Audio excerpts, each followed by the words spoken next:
4 दिनों का ये महापर्व शुरू हो चुका है और आज इस महापर्व का दूसरा दिन है। आज खरना अनुष्ठान होगा, इसके लिए तैयारियां की जा रही, साथ ही घाटों को भी तैयार किया जा रहा है क्योंकि कल शाम में डूबते हुए सूर्य को अर्घ्य दिया जाएगा, पहला अर्घ्य कर दिया जाएगा। इसके लिए तैयारियां भी चल रही है। सीधे जमशेदपुर चलते हैं, वहां पर किस तरह की तैयारियां हैं और खरना को लेकर क्या रौनक नजर आ रही है, जानने की हम कोशिश करेंगे। हमारे सहयोगी प्रभात हमारे साथ जुड़े हुए हैं। प्रभात, कल पहला अर्घ्य दिया जाना है, इसे लेकर घाटों पर क्या तैयारियां मुकम्मल हो चुकी हैं, किस तरह के इंतजाम नजर आ रहे हैं? बिल्कुल, देखिए आशा, जो घाटों की आपने बात कही तो घाट करीब करीब जितने भी जमशेदपुर के जितने भी घाट है वो करीब करीब साफ सुथरा करके दुरुस्त कर दिया गया है। हाँ, इस बार थोड़ी लाइट लगाने की जो अवधि है वो समय लगेगा, लेकिन कल तक ये जैसे प्रशासन के लोग बता रहे हैं कि कल तक हम लोग लाइट लगा लेंगे। तो निश्चित है कि जो सरकार के द्वारा गाइडलाइन दिया गया था उसको पालन करते हुए जिला प्रशासन ने युद्ध स्तर पर घाटों की साफ सफाई की है। कहीं कहीं कोई घाट है जो थोड़ी दूर पे है उसको भी दुरुस्त किया जा रहा है, लेकिन जैसे प्रशासन ने कहा कल तक सारी घाटों को दुरुस्त कर लिया जाएगा।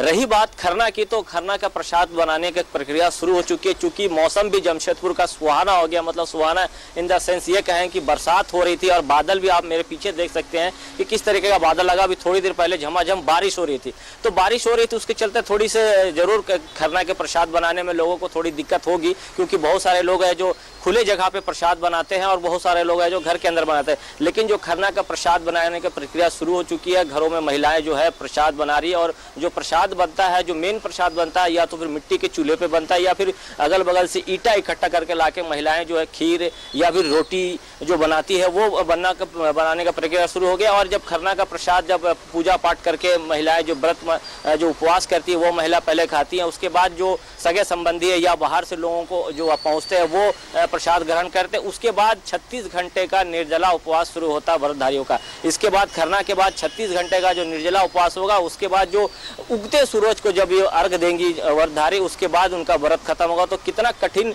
ये पर्व होता है ये समझा सकता है, और आस्था और स्वच्छता के साथ में ये पर्व मनाया जाता है। और जो महिलाएं हैं काफी उत्साहित रहती है छठ पर्व के नाम से। जैसे ही दीपावली पार होती तो छठ की तैयारी में सारे लोग लग जाते हैं। तो कहीं ना कहीं हम कहें कि छठ की जो धूम है अब जमशेदपुर में चारों तरफ देखने लगा है। और बहुत सारे लोग ऐसे भी हैं जो सरकार के द्वारा जो गाइडलाइन बनाए गए थे उसको देखते हुए बहुत सारे एरियाज में जो सामाजिक संगठन के द्वारा छोटे छोटे तालाब बना दिए गए हैं। क्योंकि कोरोना को देखते हुए सरकार ने अपील की थी कि भाई अगर आप छठ घाटों पर अगर ना जाए, नदी या घाटों पर ना जाए, अपने आसपास के क्षेत्रों में अगर छोटा सा पट बनाकर करें, ताकि ये जो संक्रमण है ना इससे हम बच सके और अपने परिवार को और समाज को बचा सके। हालांकि अगर हम जमशेदपुर की कोरोना की अगर रेट बात करें तो धीरे धीरे इसका रिकवरी रेट बहुत अच्छा हो रहा है। पिछले अगर आप 10 दिन की बात करें आशिया, तो कोरोना का जो संक्रमण है वो धीरे धीरे थोड़ा कम होता जा रहा है। लेकिन अगर हम 10 दिन पहले की बात करें तो हर दिन 100 से ऊपर पेशेंट मिल रहे थे। हाँ, इसीलिए सरकार और न्यूज़ 11 भारत भी